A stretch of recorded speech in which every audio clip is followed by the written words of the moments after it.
healthy boundaries Mhm. is really at the core to connecting authentically to ourselves. That when our energy is so much leaking outward and we're enmeshed in other people's energies and what other people feel, and what other people think, and maybe even what our society wants of us, what happens?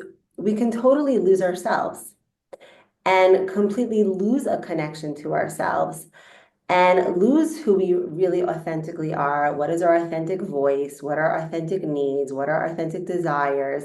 Because we're so busy with our energy being expressed and brought outward instead of inward. So boundaries really does bring a person to directing their energy inward.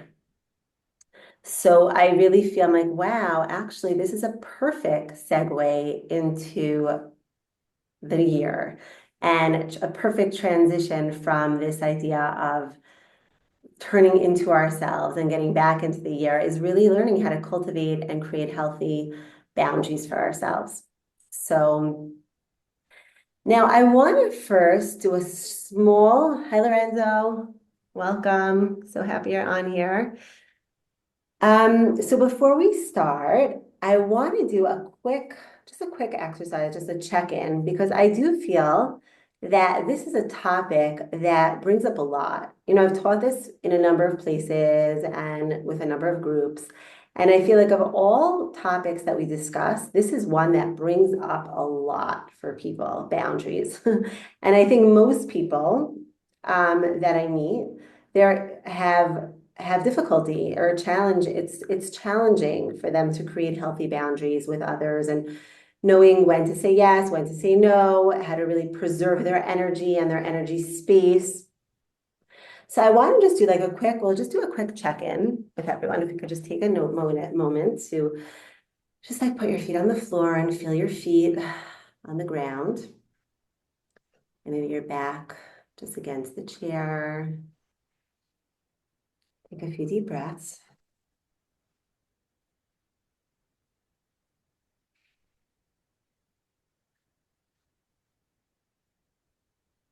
Really feel yourself being supported and held within the chair. And just maybe put your hands on your heart for a moment. And to just ask yourself, just check in. What is this topic? What is this idea of boundaries and healthy boundaries and being connected to your energy? What does that bring up to you? What does that bring up for you? Just now, chesed, which is love or kindness, is an expansive, open, flowing energy. It's an energy that's directed outward. Okay? And when energy is directed outward, I want to give an example. It has to land in a certain place. It has to be received. For example, let's say you're in a relationship and you're always giving and giving and giving, right? It could be a roommate, it could be a relationship that you're in, and you're always the one giving and giving and giving and putting yourself out and giving. And the other person is not receiving the energy flow is off. So the energy of chesed, of this flow of kindness, of giving, there's a lack of balance in it because it's not being received. So what do we also need, right? That's right side energy. We need the left side energy to balance things out. And the left side energy is the energy of Gevura, which is really more about the receiver. It's more of an inward contracted energy, right? And Gevura is defined as structure, boundaries, right? More of discipline. And it's much more about the vessel or the container, right? So for an example, let's say, again, you have a tap flow of water and you're filling up a pitcher and the pitcher has holes in it, right? And the vessel is broken. There's going to be nowhere for the water to go. The water is just going to leak out. So it's very important that when we're in relationships with people, to always recognize that this flow of energy is being honored, that we're not in a place where we're always giving and giving and giving of ourselves, okay? And it's not being received. And at the same time, in the dynamic of a relationship, right, we have to make sure that we are receiving energy that people are giving to us, right? That we're opening ourselves up to receive that energy. Like we could be in a relationship and someone could love us so much, right? And it could be a friend or a close relationship, more of an intimate relationship, and someone could love us so much. But if we're not open to receiving that love, then we're creating a boundary. We're shutting our vessel off from even receiving that love. So this flow of energy is really at the core, again, of every healthy relationship, okay? And boundaries, okay, really are what creates healthy, loving relationships in the world. Okay, so I want to give you an example. Let's say, okay, I'm going to give you an example. Like, let's say you have a bunch of kids, and I'm using an example of my kids. They're playing on the floor and they're playing, Playmobil together, and they're really so cute. And you're watching them, and you're like, oh, you're so cute. And you go over and you like stop their game and you take a picture and you like pose for the picture because you guys are so cute. And you're feeling so overwhelmed and so loving, they're not going to feel the love because you've just disturbed their game. You didn't respect their boundaries. Even though you may feel love, they're not going to receive the love because at the core of everything, boundaries is what maintains healthy, respectful relationships, right? Yeah, I'm going to give another example that comes to mind, right? So I like to share and I like to talk, right? And my husband is like, he's a scholar, he likes to learn, right? And he's a learner.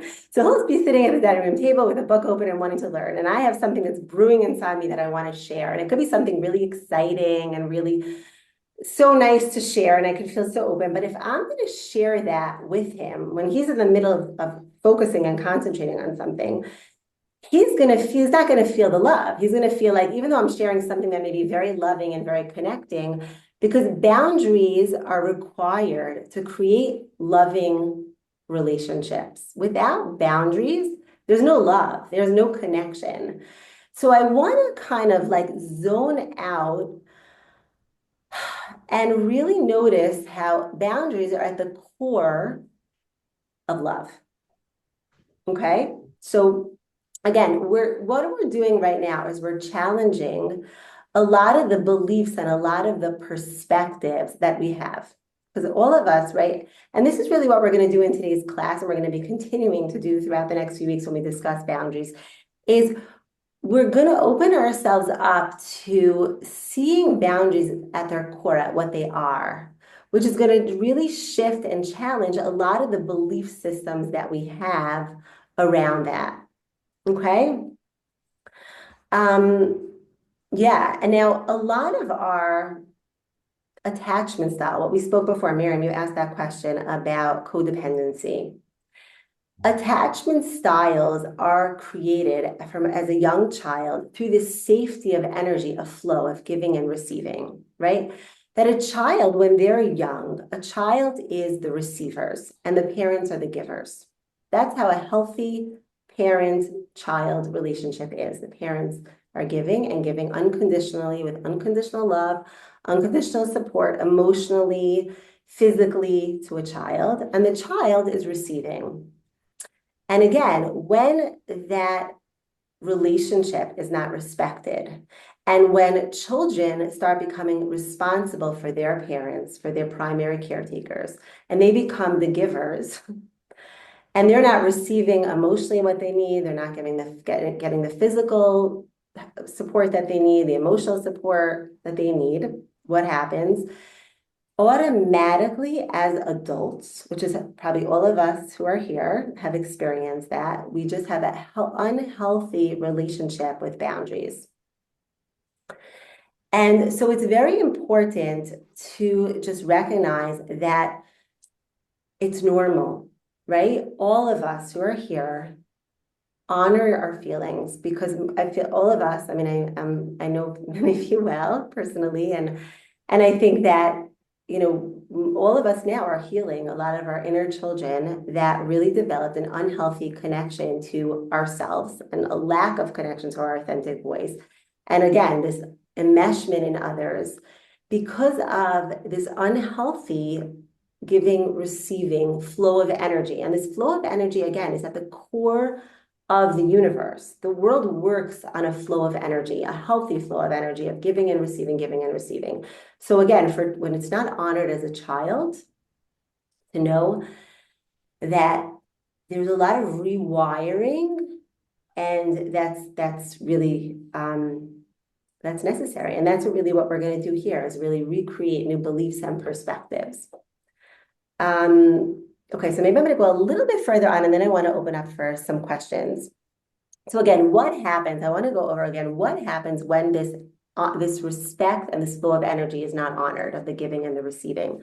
So one thing is what Zalman was mentioning before, is that we become enmeshed in other people's energies, of like people pleasing, of really just losing a sense of self. And in order to feel safe and to get the validation and the love that we so needed as children, we wind up just people pleasing and being in other people's energetic space and attuning ourselves to what we think other people would want us to do, one of us, right? Now, and again, when that happens consistently over time, and again, the awareness that you have is amazing, because awareness is the first step. You lose a sense of self because your energy is always directed outward, right? Now, what happens, another thing that often could happen, is that when children weren't given to and weren't provided, again, their basic needs, physical, emotional, psychological, that what often happened is that they shut off their ability to receive, and they become very self-sufficient. You know, where you become like, I'm independent, I'm here to take care of myself, no one can help me, no one can take care of me, no one can support me, no one can assist me. You become a very self-sufficient person, and you lose that ability to open up, to ask for help, to receive support. That's another big one. Another one that is very common, and we see this a lot, is that when there's a lack of reach or respect for boundaries, and especially, God forbid, in a situation where a person was physically hurt or abused, right? What happens? You just put up a lot of walls around yourself. Very, very much needed in order to keep yourself safe. And what happens is that we lose that ability to trust and to feel safe with other people, and even other people that have our best interest in mind. And it takes a lot of compassion and a lot of softening to, like what we're saying, to like really loosen those boundaries and say like, I'm safe, and to develop a sense of safety from within, develop a sense of safety from without. And it requires a lot of patience to really slowly peel off the walls and peel off the walls and peel off the walls in order to let other people in. Very rightfully so. You know, it was a protective measure to keep you safe. So just to be aware, again, to bring awareness to these dynamics, I think is like a first step, because once we have awareness, then we're able to, again, slowly peel off these layers and then direct our energy inward.